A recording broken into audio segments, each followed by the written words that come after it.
Anda tahu bahwa di media sosial Anda sering jadi olok-olok karena rekam jejak Anda. Anda kan selalu bilang, lihat rekam jejak aja. Dan kemudian di media sosial rekam jejak Anda yang ditampilkan itu yang buruk-buruk.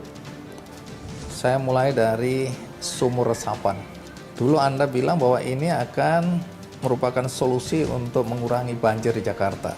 Tapi kemudian yang muncul ke permukaan kan sumur-sumur resapan yang hancur lebur, berantakan, dan merusak jalanan. Dan itu menjadi bahan tertawaan. Bagaimana Anda menjelaskan soal sumur resapan yang Anda anggap sebagai solusi mengatasi banjir Jakarta ini? Sumur resapan adalah solusi, itu adalah masa depan, dan konsep Sponge City adalah konsep yang sekarang diadopsi di semua kota-kota besar dunia. This is the future. Jadi, kita bangun di Jakarta ini sumur resapan dan harus diteruskan nih program sumur resapan ini. Saya bersyukur program ini sekarang akan diteruskan. Kenapa sumur resapan ini merupakan solusi? Bahkan saya dengar di IKN ini akan digunakan juga konsep sumur resapan ini. Jadi Jakarta itu adalah kota yang penuh dengan cekungan-cekungan, Bang. Karena itu kita punya banyak tempat yang dulunya rawa. Rawa Bebek, Rawa Belong, Rawa Mangun. Itu semuanya adalah rawa-rawa, tempat yang rendah. Saya beri ilustrasi aja. Di ITC Fatmawati dengan Jalan Fatmawati itu turun ke bawah jalan raya, itu turun ke bawah bisa sampai 1,5 meter jalannya. Nah, ketika terjadi hujan, tempat-tempat yang cekung ini selama ini pakainya parit pengantar air. Jadi antarkan airnya dipompa. Yang terjadi adalah genangannya lama sekali, baru dia turun. Kenapa? Karena harus ditarik ke tempat yang lebih tinggi. Nah, di tempat-tempat seperti itu dibangunlah sumur resapan sehingga dia turun. Dan terbukti itu mempercepat surutnya air pada saat hujan deras di tempat yang rendah. Di tempat-tempat itu dibangun. Ada dibangun 27.000 waktu itu yang pertama kali. 27.000 lubang dibangun sumur resapan. Di tempat-tempat itu terbukti air menjadi surut cepat. Bisa ditanyakan kepada warga di sana. Oke, itu satu. Berarti ada solusinya. Yang kedua, apakah sempurna? Tidak, Bang. Apa tidak sempurna? Sebagian pelaksanaan kontraktor itu ada yang dikerjakan dengan rapi, ada yang tidak rapi. Ini kelihatan di lapangan nih. Ya, kita bangun 27.000, ya kalau ketemu ada 50 yang bermasalah sangat mungkin. Nah, 50 inilah yang difoto, 50 inilah yang kira-kira ya, yang digandakan dan diramaikan. Tapi program secara umumnya itu berhasil. Ya, beberapa komplainan dari masyarakat maupun anggota dewan, khususnya anggota Banggar yang waktu itu disampaikan bahwa pembangunan sumur resapan yang ada di depan rumahnya sangat tidak efektif. Itu yang ada. Dan ternyata menurut evaluasi kami bahwa perencanaan untuk titik pembangunan sumur resapan ini yang perlu dikaji ulang, karena memang banyak, menurut masyarakat banyak program ini tidak bermanfaat. Sumur resapan yang efektif pun ya itu juga memang harus diperhatikan sekali itu lokasi-lokasinya. Harus di tempat-tempat yang memiliki tanah yang memiliki kapasitas serap yang tinggi gitu. Jadi nggak bisa sembarangan di pinggir jalan dan lain-lain. Itu pun kalau efektif. Dan yang efektif sekalipun itu seharusnya tidak bisa menjadi tulang punggung penanggulangan banjir. Jadi saya sepakat bahwa tulang punggung penanggulangan banjir ini harus dengan ditingkatkannya performa sungai-sungai yang ada di DKI Jakarta dengan naturalisasi. Normalisasi itu jangan di-stop, jangan dicoret gitu. Karena naturalisasi juga ini memiliki kompleksitas yang sangat tinggi tentang pembebasan lahan itu sendiri. Nah, saya ingin menanggapi satu hal bahwa dikatakan banjir itu sudah membaik dan lain-lain.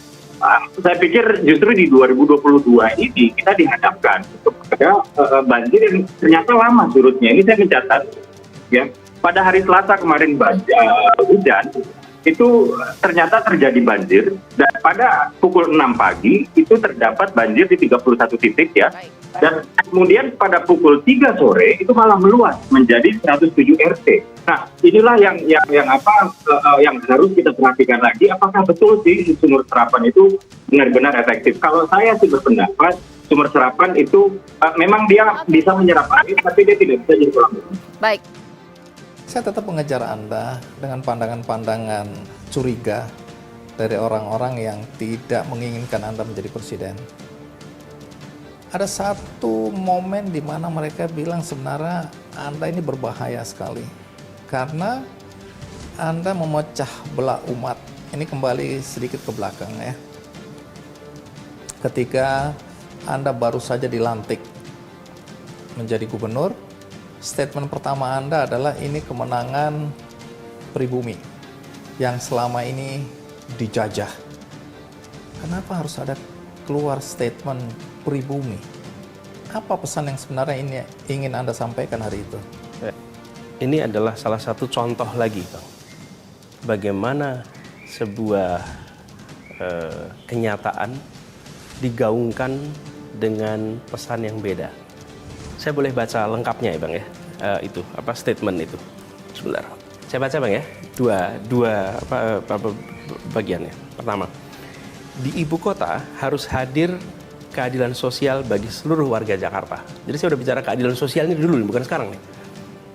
Dan Jakarta satu dari sedikit kota di Indonesia yang merasakan kolonialisme dari dekat.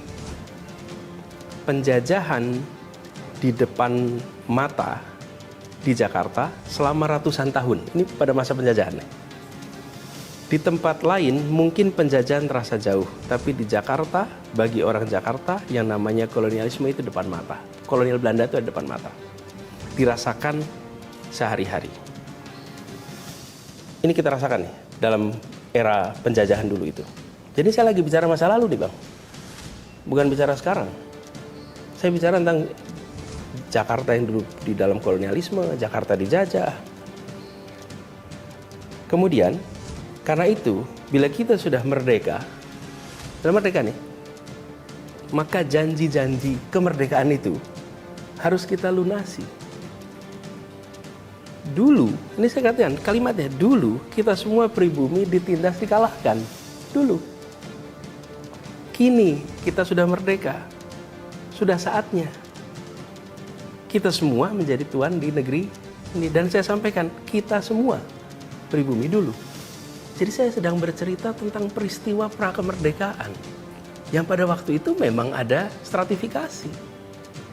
Tidak sama sekali tidak bicara tentang kemenangan pribumi, sama sekali tidak ada. Ini bicara tentang masa itu. Mereka yang tidak percaya dengan penjelasan Anda ini, ya, karena Anda dibilang gubernur yang pandai mengolah kata, Anda mengambil spesifik statement itu dengan merefleksikan apa yang terjadi di zaman penjajahan, itu menjadi ada konteksnya ketika yang Anda hadapi dalam kompetisi adalah Pak Ahok yang keturunan Tionghoa. Sehingga orang tidak bisa lagi melihat apa yang Anda sampaikan sebagaimana yang Anda maksudkan. Ini adalah simbol-simbol pernyataan Anda bahwa Tionghoa adalah penjajah, sekarang pribumi yang mengambil alih kota Jakarta. Itu kan bisa diartikan seperti itu pesannya. Boleh jika sesudah itu saya tidak bertugas. Oke? Sesudah itu saya bertugas. Sesudah saya bertugas di Jakarta, apakah dalam bertugas diskriminatif? Apakah dalam bertugas menunjukkan sikap membeda-bedakan? Kalau sangkaan itu benar, maka selama saya bertugas ada diskriminasi, ada pembedaan. Nyatanya tidak. Justru merangkul semua. Sekali lagi orang yang tidak menghendaki Anda jadi presiden ini ya, punya argumentasi berkaitan dengan Anda selalu menyebut, silakan lihat rekam jejak. Rekam jejak Anda yang menjadi dosa Anda yang selalu disampaikan berulang-ulang. Dan ini beredar di masyarakat. Anda kan dulu bilang bagaimana kita harus merajut tenun kebinekaan. Tapi justru di era Anda membiarkan masjid-masjid, membiarkan pendukung Anda menggunakan politik suku, politik agama. Sehingga sampai hari ini dampaknya kata orang sangat dirasakan adanya konflik Bahkan ada yang bilang kadrun, ada yang bilang kecebong, dan seterusnya. Itu gara-gara Anda. Jawabannya adalah lihat pada kenyataan. Bukan hanya lihat apa yang saya sampaikan, Pak. Lihat pada kenyataan. Kenyataannya yang disebut sebagai polarisasi, bahkan sampai retak, robek kalau turun kebangsaan, itu tegang sudah mulai 2012. Di 2015 mulai makin kuat. Saya belum jadi calon gubernur, Bang. Itu sudah rame. Saya masih tugas di Kementerian Pendidikan Kebudayaan. Apa yang Anda sampaikan ini? Poinnya adalah polarisasi sudah bicara identitas itu sudah terjadi sebelum saya menjadi calon gubernur.